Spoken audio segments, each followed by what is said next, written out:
Good morning everyone. अगर आपको मेरा वीडियो पसंद आ रहा है तो प्लीज़ मेरे वीडियो को लाइक कीजिए और सब्सक्राइब कीजिए मेरा YouTube channel. Okay, so let's start our topic. Today's topic is the vestigial organs. Okay, so आपको पता ही होगा वेस्टिजियल ऑर्गन किसे कहते हैं, because we are very familiar with this word vestigial organs. Okay, फिर भी हम देख लेते हैं कि वेस्टिजियल ऑर्गन किसे कहते हैं। वेस्टिजियल ऑर्गन यानी कि degenerated underdeveloped useless organ। degenerated underdeveloped useless organ को हम वेस्टिजियल ऑर्गन कहते हैं। ठीक है, useless or degenerated underdeveloped organ in the organism is called the vestigial organ। okay, in living organism sudden development of new tissue or the organs in living changing environments is not possible। Okay, sudden से environment change हो गया और changing environment में किसी living organism को survive करने के लिए सडन से कोई न्यू ऑर्गन और टिश्यू डेवलप करना is not possible.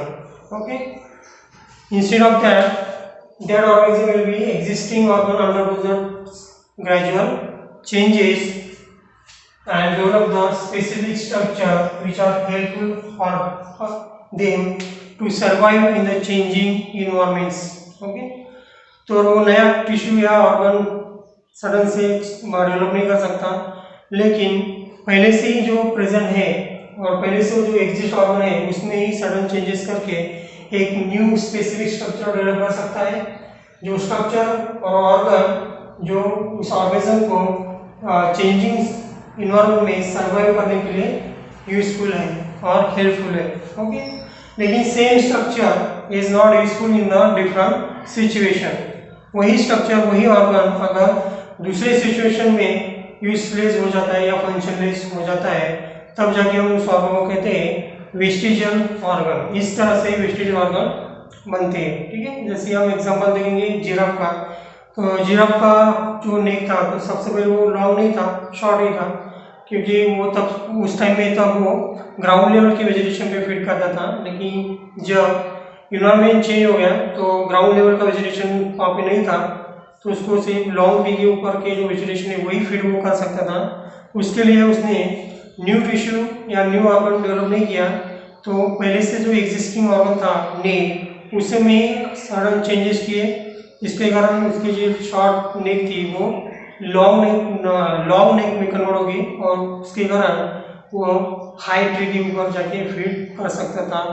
High tree के ऊपर की जो वेजिटेशन थे उसके ऊपर वो फीड कर सकता था और इस तरह वो चेंजिंग इन्वायरमेंट में सर्वाइव कर गया। ओके, तो ये जिराफ का एग्जांपल था। ऐसे ही same situation other living organism भी होते हैं कि वो सडन से कोई न्यू टिश्यू या ऑर्गन डेवलप नहीं कर सकते, पहले से ही एग्जिस्ट किया हुआ जो ऑर्गन है उसी में ही चेंजेस करके वो एक न्यू स्पेसिफिक स्ट्रक्चर डेवलप कर लेता है, जिसके कारण वो उस सिचुएशन में सर्वाइव कर सकता है। सेम ऑर्गन सेम स्ट्रक्चर दूसरे सिचुएशन में डिफरेंट सिचुएशन में यूजलेस और हार्मफुल भी हो जाता है, तो उसे हम कहते हैं वेस्टिजियल ऑर्गन्स। अगर वो यूजलेस हो गया या हार्मफुल हो गया तो वो हो जाता है under the degeneration. Okay, as per the principle of natural selection, and it takes the thousand of years। Okay, उसको डिजेनरेट होने के लिए 1000 of year लगते हैं। इसके कारण हम उसके डिफरेंट टाइप ऑफ फेजेस देख सकते हैं। Such organ do non functional in the certain organism, it may be possible to be the functional in other organism. एक वेस्टिजियल ऑर्गन एक ऑर्गेनिज्म में फंक्शनलेस हो सकता है तो दूसरे ऑर्गेनिज्म में वो फंक्शनल हो सकता है। उसका एग्जांपल हम देखेंगे, तो पहला एग्जांपल है अपेंडिक्स। ओके, तो अपेंडिक्स जो है ये ह्यूमन में वेस्टिजियल ऑर्गन हो गया, लेकिन रुमिनेंट्स एनिमल में वो फंक्शनल और यूजफुल ऑर्गन है। ओके, रुमिनेंट्स यानी कि for example cow and buffalo, that is called as the ruminants animals. So ruminants animal में अपेंडिक्स ये फंक्शनल है। सेकंड एग्जांपल है muscles of pinna, it is vestigial organ in the human, we know that. Pinna यानी कि external ears. Okay, So it is a vestige organ in the humans, but it is a functional in monkey. Okay. तो ये दो example है vestigial organ के. Another example देखने होंगे तो वो है टेल बोन्स. टेल बोन को हम कहते हैं कॉक्सिक्स. Wisdom teeth. ओके. और लास्ट एग्जांपल हो गया body hairs.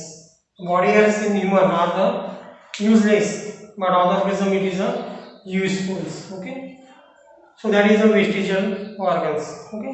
So thanks for watching. Keep watching. Keep learning.